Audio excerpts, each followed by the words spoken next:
The neon lights of downtown flickered against the autumn rain as Lily hurried across the slick pavement, clutching her worn backpack tightly against her chest. Her scholarship barely covered tuition, leaving her working double shifts at the campus coffee shop just to afford her tiny apartment. She'd only stepped into First National Bank to deposit her paycheck when she saw it happen. A young woman in designer clothes being forced into a black SUV outside the bank's glass doors. No one else seemed to notice, the busy street continuing its rhythmic dance of hurried footsteps. The designer purse lay abandoned on the wet sidewalk, its contents scattered across the concrete. Lily picked it up instinctively, her fingers trembling as she gathered the spilled items. Lipstick, keys, and a sleek leather wallet that felt heavier than anything she'd ever owned. Inside the wallet, behind a driver's license bearing the name Camila Delgado, was a business card unlike any Lily had seen. Heavy black cardstock with no logo, no address, just a phone number embossed in silver and, in case of emergency, handwritten on the back. Something about the card made her spine straighten, a feeling that whatever had happened to the young woman was far bigger and more dangerous than a simple mugging. The rain fell harder now, soaking through Lily's thin jacket as she stared at the number. With shaking fingers, she punched the number into her cracked phone screen, each digit feeling like a step further away from the safe, predictable life she'd carefully constructed. 3 rings later, a voice answered, deep, commanding, with the kind of authority that made her breath catch. "Who is this?" The voice wasn't loud, but it carried power that made Lily's knees weaken as she leaned against the brick wall of a nearby alley. She struggled to find words, suddenly aware of how small her voice sounded. I found your card," Lily stammered, water dripping from her soaked hair into her eyes. "In a wallet belonging to Camilla, I think. I just saw her being taken, forced into a black SUV outside First National on Madison Avenue." The silence that followed stretched so long that Lily wondered if the call had dropped, but then the voice returned, colder now, harder, carrying an edge that made her blood turn to ice. "Where are you exactly? Don't move." Her heart hammered against her ribs as she described the corner where she stood, trapped between fear and the inexplicable feeling that she'd crossed a threshold from which there was no return. The distant wail of sirens mixed with the drumming rain. "Stay exactly where you are," the voice commanded. "Tell no one else what you saw. Touch nothing else in that purse." The line went dead before Lily could respond, leaving her alone with the rain and a growing sense of dread. Within minutes, black cars appeared at both ends of the street, moving with the precision of predators. Men in dark suits emerged despite the downpour, and at their center walked a figure who seemed to command the very air around him. He moved through the rain-slicked street like he owned not just the ground beneath his feet, but the sky above it, tall, broad-shouldered, with silver threading through dark hair at his temples. His face bore the kind of weathered handsomeness that spoke of years lived hard but well. The man's eyes found Lily immediately, as if he'd known exactly where she would be standing, and she felt herself being assessed in the span of a heartbeat. Not just her appearance, her soaked university sweatshirt and worn jeans, but something deeper, as if he could read her very thoughts. "The purse," he said simply, extending a hand that bore a single gold signet ring. No introduction, no questions about who she was, or how she'd found herself involved in whatever dangerous game was unfolding. Lily handed it over wordlessly, watching as he examined it with clinical precision. His hands were strong but surprisingly elegant, checking the contents with methodical care until he found what he was looking for, a small tracking device sewn into the lining. "My daughter," he said finally, looking back at Lily with eyes that contained both rage and vulnerability in equal measure. "You saw who took her?" His voice had softened fractionally, though the power behind it remained. "3 men," Lily replied, finding her courage despite the hammering of her heart. They wore masks, but one had a tattoo on his hand, a red snake coiling around his wrist. The car had no plates. Something flashed in the man's eyes. Recognition, perhaps, or confirmation of a fear. He gestured to one of his men, who immediately pulled out a phone and stepped away, speaking in rapid, hushed tones. "My name is Daniel Blackwell," he said, studying her face with unsettling intensity. "And you are now in possession of information that makes you either very valuable or very dangerous to me." Lily swallowed hard, rainwater running down her neck, despite the shelter of the awning they now stood under. "I'm just a student. I don't want any trouble. I just thought someone should know what happened to her." Daniel's expression shifted subtly, the hard lines around his mouth softening for just a moment. A student with a conscience. Rare enough these days. He glanced at her worn backpack, the textbooks visible through the half-open zipper. "You have two choices, miss." He paused, clearly waiting for her to fill in the blank, which she did with trembling breath. "Miss Taylor, you can walk away right now, forget everything you've seen, and pray that the men who took my daughter don't realize you witnessed it." He stepped closer, close enough that Lily could smell the expensive cologne that clung to his immaculate suit despite the rain. "Or you can come with me, tell me everything you saw in detail, and allow me to ensure your safety until this situation is resolved." The interior of Daniel's car smelled of leather and subtle cologne as they sped through rain-slicked streets. Lily sat rigidly on the edge of the seat, clutching her backpack like a shield while the city blurred past tinted windows. "The men who took Camila," Daniel said, breaking the tense silence, "belonged to the Viper Syndicate, my most bitter rivals." His jaw tightened as he studied a photo on his phone, security footage from across the street showing the abduction. A man in the front seat turned to face them. "Mr. Blackwell, we've confirmed it's Ramirez's crew. The snake tattoo matches his lieutenant." His tone carried the precision of military training beneath its respectful surface. Daniel nodded once, then fixed his gaze on Lily. "My daughter was supposed to be under protection. 2 guards who have now disappeared." Something in his expression shifted, revealing a father beneath the intimidating exterior. "You're not just a businessman, are you?" Lily whispered, the reality of her situation finally crystallizing. The expensive suits, the men with concealed weapons, the air of absolute authority, it all pointed to one conclusion. Daniel studied her face for a long moment. "I control shipping routes along the eastern seaboard, legal and otherwise." The admission hung between them like smoke, neither apology nor threat, simply fact. The car turned into an underground garage beneath a towering high-rise, coming to a stop in a private section cordoned off from other vehicles. "My enemies think taking my daughter gives them leverage to negotiate new territorial agreements." Lily's economics professor had once mentioned how organized crime operated like shadow corporations, with mergers and hostile takeovers executed through violence instead of paperwork. This was that theory made flesh, sitting beside her. "They don't know you witnessed the abduction," Daniel continued. "That gives us an advantage. You saw details their security cameras couldn't capture." He handed her a tablet with a database of faces. The screen showed dozens of men, organized by rank and specialization. "If you can identify any of them, it narrows our search." Daniel's voice had softened to something almost gentle. Lily scrolled through the images, focusing despite the fear clouding her thoughts. On the 4th screen, she froze. Him. He was driving the SUV. The face belonged to a man with a scar bisecting his left eyebrow. Daniel's expression darkened with recognition. "Carlos Mendez, Ramirez's top enforcer." He nodded to his men, who immediately began making calls. "They've taken her to one of 3 possible locations. We move tonight." The penthouse apartment was nothing like Lily had imagined a mobster's hideout would be. Floor-to-ceiling windows offered a panoramic view of the city, while modern furniture and soft lighting created an atmosphere of understated luxury. "You'll stay here until this is resolved," Daniel said, loosening his tie as he poured 2 fingers of amber liquid into crystal glasses. "My men will ensure your safety while we locate Camila." Lily accepted the offered drink with trembling fingers, the weight of her new reality settling over her shoulders like a heavy cloak. "Why did you bring me here instead of just asking questions at the scene?" Daniel's gaze was steady, assessing. "Because the moment you called that number, you became either an asset or a liability in this war." He gestured toward the rain-spattered windows. "Out there, you'd be dead by morning." The apartment fell silent save for the distant sound of security teams communicating through earpieces in the hallway. Lily took a small sip, the whiskey burning a path down her throat like liquid courage. "Camila is my only family," Daniel said suddenly, his voice quieter than before. "Her mother died when she was 12, breast cancer that spread before we caught it." He stared into his glass, as if seeing ghosts in the amber liquid. Something in his vulnerability made Lily brave enough to ask the question burning in her mind. "How does someone become what you are? Was it always this way for you?" A ghost of a smile touched his lips. "I was pre-law at Columbia, working nights as a bouncer to pay tuition." He rolled up his sleeve, revealing a faded scar running from wrist to elbow, until I stopped the wrong man from harassing the wrong woman. That woman had been the daughter of Anthony Delgado, the previous head of the organization, a fact Daniel revealed with surprising candor. He offered me a job with better pay than any law firm, and a different kind of justice than courts provide. Hours passed as they talked, the initial tension between them gradually thawing.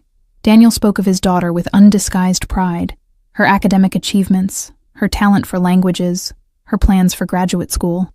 Lily found herself sharing too. Her scholarship, her dreams of becoming a financial analyst, the sacrifices her single mother had made to get her this far. She works 2 nursing jobs to help with what my scholarship doesn't cover. Daniel studied her with new interest. You crossed a dangerous line today for a stranger. His voice carried something beyond mere curiosity. Most people would have walked away, pretended they saw nothing.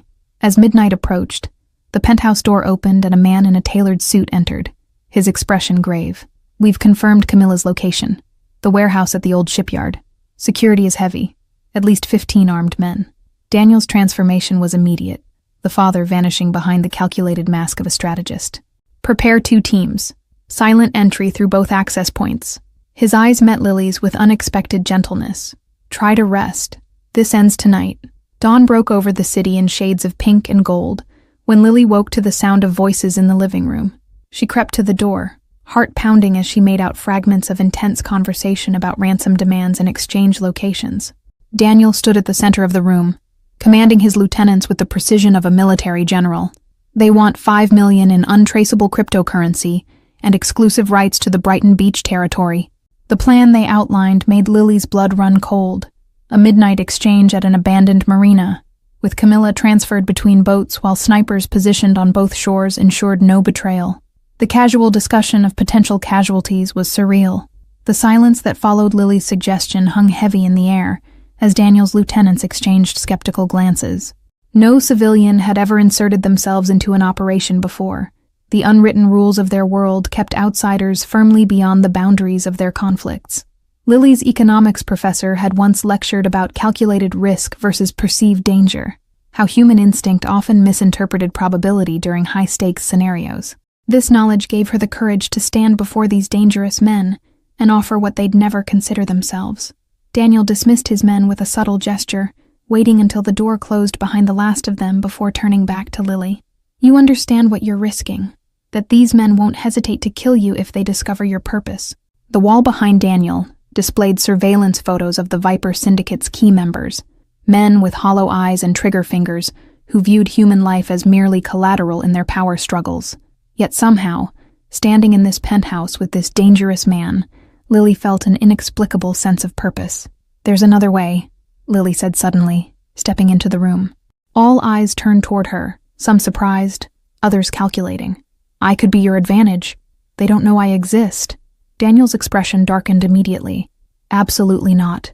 You're a civilian, not a chess piece in this game. But something in his eyes, a flicker of consideration, told Lily he was already seeing the strategic potential. Lily stood her ground. I'm studying game theory. This is a classic asymmetric information problem.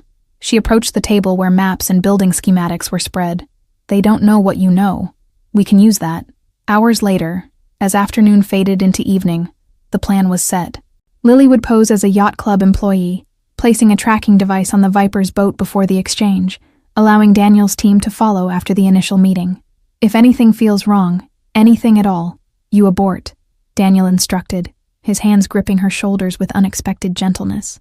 Your life is worth more than any tactical advantage. The concern in his eyes seemed to transcend strategy.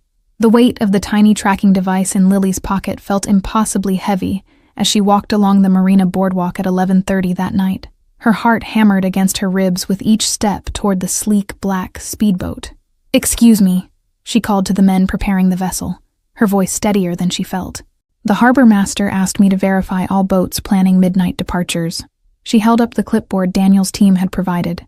The man who approached had cold eyes that reminded Lily of a shark. Emotionless, predatory, assessing. We've already cleared with management. His hand moved subtly toward his waistband, where Lily glimpsed the outline of a weapon. New policy after last week's theft, Lily improvised, forcing a casual shrug. Just need your signature and slip number.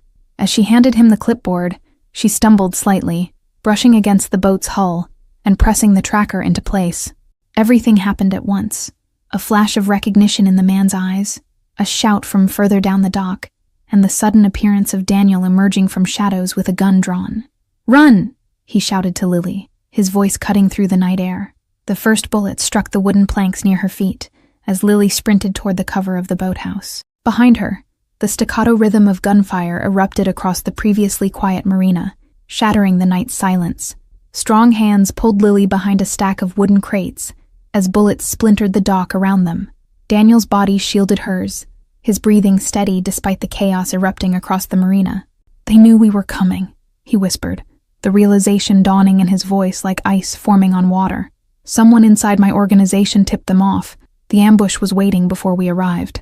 Shouts echoed across the water as Daniel's men exchanged fire with the Vipers, the flash of gunfire illuminating the night in strobing bursts. "We need to move. Now," Daniel urged, guiding Lily toward a secondary dock. A sleek speedboat waited in the shadows, its engine purring quietly as Daniel helped Lily aboard. Within seconds, they were slicing through dark waters, leaving the firefight behind as they headed toward the opposite shore. "What about your men?" Lily asked, her voice barely audible over the engine and the wind whipping her hair. "What about Camilla? We can't just leave them." Daniel's expression was grim in the moonlight. "My daughter wasn't there. It was a setup from the beginning." He navigated the boat with practiced skill, taking them deeper into the network of industrial canals. "How can you be sure?" Lily pressed, clinging to the side rail as they took a sharp turn. The city lights receded behind them, replaced by the looming shadows of abandoned warehouses. "Because this was never about ransom or territory," Daniel replied, cutting the engine as they drifted into a hidden boathouse. "This was about eliminating me, and using Camilla as bait was the perfect lure."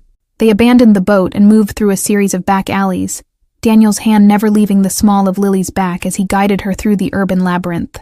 His phone buzzed with encrypted messages from surviving team members. They reached a forgotten subway maintenance tunnel, the entrance concealed behind a rusted utility door that groaned in protest as Daniel forced it open. The passage beyond smelled of damp concrete and distant trains, a hidden network beneath the city streets. "My father showed me these tunnels when I was 16, Daniel explained, his voice echoing slightly as they navigated by flashlight. "He said a smart man always has an escape route that doesn't appear on any map." Lily studied Daniel's profile in the dim light. The hard angles of his face softened with fatigue and worry for his daughter. The dangerous criminal from newspaper headlines had transformed into something more complex with each passing hour. The tunnel opened into an abandoned station platform, its mosaic tiles from another era still visible beneath decades of grime and neglect. "Only 3 people knew about this place," Daniel said, his voice tight with the implication. "Myself, Camilla, and Robert. Thomas is dead," Daniel said quietly, reading the latest update. "He was my head of security for 15 years. The loss reflected in his eyes, revealing that even in this world, loyalty meant something. Lily stopped suddenly, a terrible thought crystallizing. The tracker. What if they found it? What if they're following us right now? Her voice trembled with the weight of potential responsibility. Daniel pulled her into an empty doorway, his face inches from hers. The betrayal came from inside, Lily. Someone close to me. Someone who knew about you, about the plan, about everything. His whispered words carried the weight of dawning realization. And I think I know who.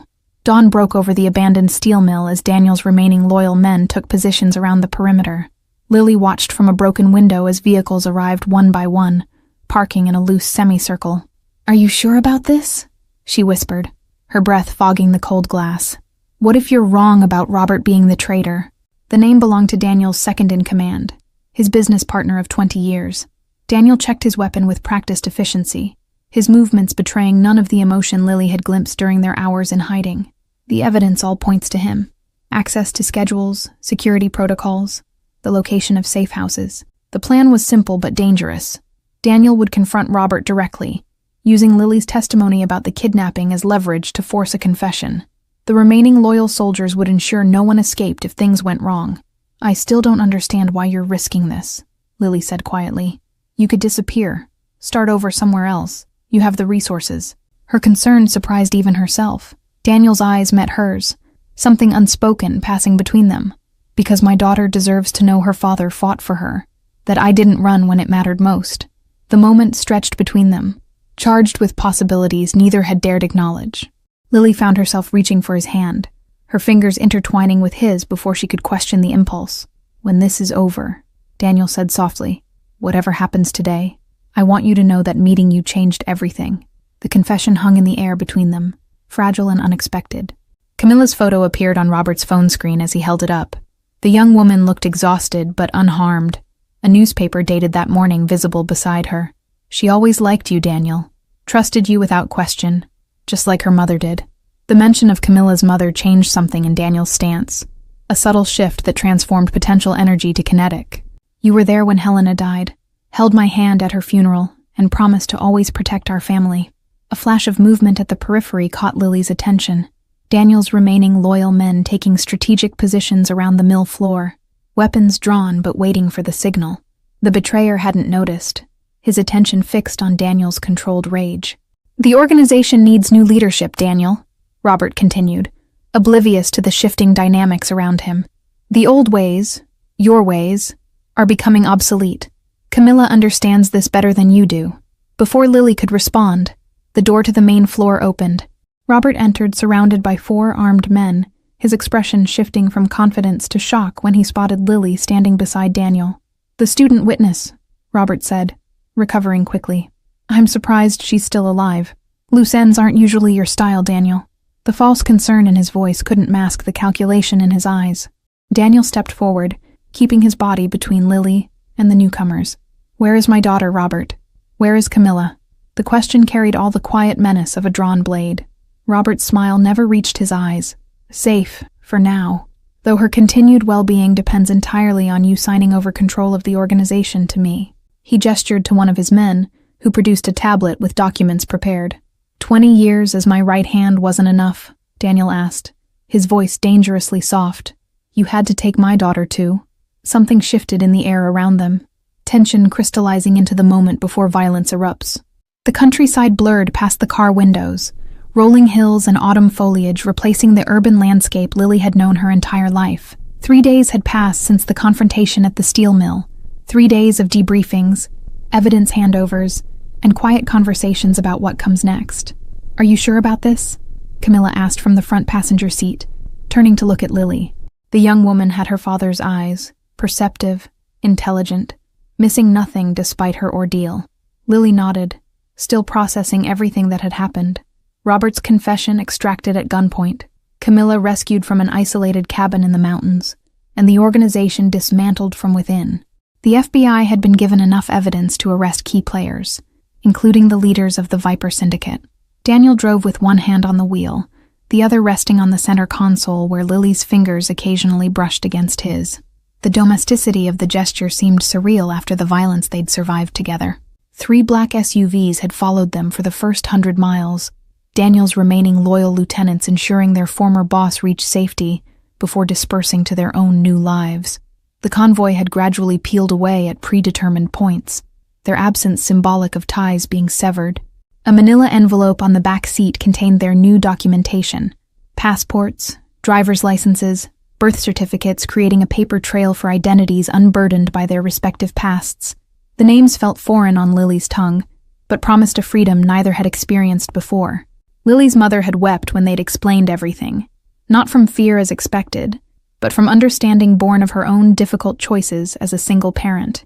You found someone who sees you, she'd told Lily during their final phone call. That's rarer than you know. The FBI agent who'd brokered their immunity deal had given them one final warning. Certain rivals might never stop looking, might never believe Daniel had truly walked away. Their safety depended on disappearing completely, leaving no threads to unravel. The property belonged to my mother's family, Daniel explained as they turned onto a private road lined with ancient maple trees. It's been in a trust for years. No connections to my former business interests. The farmhouse that emerged around the final curve was nothing like Lily had imagined. Warm stone and weathered wood, with wide porches and windows that caught the afternoon sunlight. It looked like something from a different life entirely. The university agreed to let you complete your degree remotely, Daniel said, pulling to a stop in the gravel driveway. And your mother arrives tomorrow. Her nursing license transfers to this state without additional certification. Lily stepped out of the car, breathing in air that smelled of apples and wood smoke instead of exhaust and concrete. What will you do now? She asked as Daniel joined her, his hand finding hers with newfound familiarity. Start over, he said simply. Use what legitimate investments remain to build something honest. The weight of his former life seemed to lift from his shoulders with each passing mile from the city. Camilla carried bags toward the house, giving them a moment alone. The authorities accepted our deal. testimony in exchange for immunity.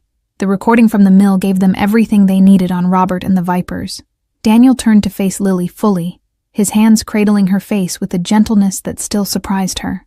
"I've lived my entire adult life by certain rules, power, control, never showing vulnerability." His voice softened.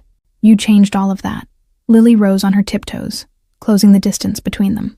Their kiss held the promise of something neither had dared hope for: redemption, forgiveness, a future written in their own terms, rather than dictated by the past. As sunset painted the countryside in gold, 3 people who had been strangers a week ago sat on the porch of their new beginning. The family they were forming, unexpected, imperfect, but fiercely protective of one another, was perhaps the greatest evidence that even in the darkest circumstances, light could find its way through. Thank you all for following this story. If you're enjoying it, write in the comments where you're watching this story from. And don't forget to like, subscribe, and share the video, because your support is important for me to continue here.